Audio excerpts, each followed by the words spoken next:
Brother, may tanong ako sa'yo. Ano yan? Paano ba magkaroon ng kaligtasan ng isang tao? Ano ba ang dapat niyang gawin? Napakaganda ang tanong mo sa akin, brother.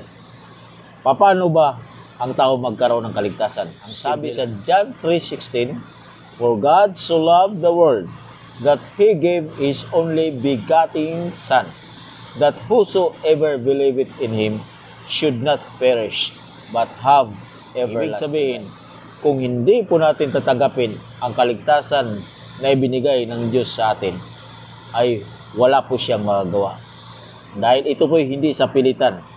Binigyan tayo ng kalayaan ng Panginoon sa pagpili kung ano ang dapat. Sapagkat ginawa na ng Diyos ang lahat-lahat na kaniyang magagawa upang tayo tubusin sa ating pagkakasala at iligtas. Subalit, kung hindi natin pinanulaan si Jesucristo bilang ating tagapagligtas, ay hindi tayo makakarating sama. Yun po ang sabi sa John 14:6, "I am the way, the truth, and the life." At hindi tayo makakaparoon sama liban lamang kay Jesucristo.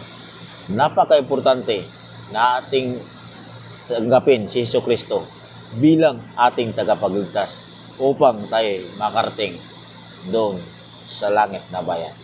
Isang mapagpalang araw sa inyong lahat. God bless po.